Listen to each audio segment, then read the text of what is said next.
तो वो प्रशांत किशोर की पार्टी नहीं होगी। उसमें जो लोग साथ में आकर पार्टी बना रहे होंगे, एक ईंट उनकी होगी, एक ईंट मेरी भी होगी। मैं ये नहीं कह सकता हूँ कि वो मेरी पार्टी है, मैं उसका चेहरा हूँ, मैं उसका अध्यक्ष हो जाऊँगा और मैं ही उस पार्टी का सर्वे सर्वा हो जाऊँगा। मैंने जैसा आपको पहले बताया, अगले 3-4 महीनों में ये जो 17-18 हज़ार लोगों को हम लोगों ने चिन्हित किया है, इनमें से जो लोग भी जन स्वराज की परिकल्पना से, जो लोग भी बिहार के लिए जो हम सोचते हैं या जो उनकी सोच है, अगर हम लोग उसको अलाइन कर पाएँ और वो साथ में आकर अगर तय करते हैं कि हम सबको पार्टी बनाने की या किसी तरह की एक संगठन या मंच को बनाने की ज़रूरत है, उस समय वो कॉल लिया जाएगा। आपको क्यों लगा कि बिहार में आपको घूमना चाहिए? कौन 4 मुद्दे हैं जिनको लेकर आप बिहार में घूमना चाहते हैं? देखिए, मैं ऐसा समझता हूँ कि बिहार देश के सबसे गौरवशाली अतीत वाले राज्यों में एक है। जिस राज्य से गौतम बुद्ध, जैन, महावीर, चाणक्य, चंद्रगुप्त, अशोक यहाँ से निकले हैं, उस राज्य में स्थिति आज ये है कि शिक्षा व्यवस्था ध्वस्त है, हेल्थ ध्वस्त है, रोजगार का कोई संभावना नहीं है। और जैसा मैंने आपको बताया कि 30 साल के दोनों बड़े नेताओं के प्रयास के बावजूद बिहार आज देश में सबसे निचले स्थान पर है। ये मेरा नहीं आकलन है, ये भारत सरकार के डेटा है, भारत सरकार ने ये बताया है। और जिनकी सरकार आज बिहार में है, उनकी ही सरकार देश में है।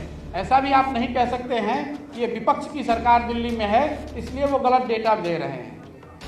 अब नीतीश जी से मैंने एक कोई प्रेस वार्ता उनकी देखी, नीति आयोग पर कुछ लोगों ने सवाल पूछा तो उन्होंने कहा, अरे इनको कुछ पता है।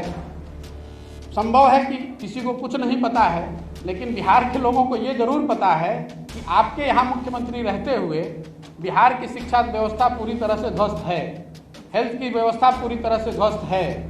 बिहार के हजारों लाखों लड़के यहाँ से बाहर जाकर सबसे कठिन और दुरूह परिस्थितियों में काम करने के लिए मजबूर हैं।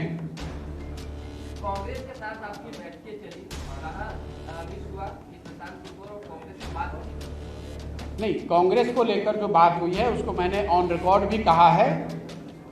जहाँ तक कांग्रेस के साथ उनके मौजूदा स्थिति के असेसमेंट का सवाल है, उन्होंने जो संजीदगी और सीरियसनेस जो उनको दिखाना चाहिए था उन्होंने दिखाया। उन्होंने कमेटी बनाई, कांग्रेस की टॉप लीडरशिप साथ में बैठी, उन्होंने जो मैंने उनको दिखाया या जो मेरी सोच के अनुसार मैंने उनको बताया, उससे उनकी पूरी सहमति थी।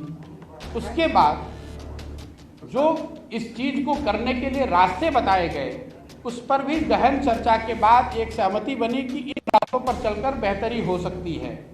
लेकिन उसको एग्जीक्यूट करने की जो बात है, उसके लिए उनके मन में एक परिकल्पना है एम्पावर्ड एक्शन ग्रुप की।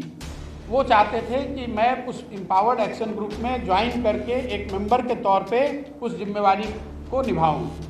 मेरा जो डिफरेंस ऑफ ओपिनियन रहा है वो इतना ही रहा है कि empowered action group will be formed with an executive order of the Congress president. तो एग्जीक्यूटिव ऑर्डर से बनाए हुए किसी ग्रुप के पास इतनी ताकत, इतनी सैंक्शन नहीं होगी जो कि कांग्रेस में आमूल चूल परिवर्तन को लंबे समय में लागू कर सके। क्योंकि कांग्रेस के कॉन्स्टिट्यूशन के हिसाब से कांग्रेस को चलाने के लिए एक पहले से व्यवस्था बनाई गई है।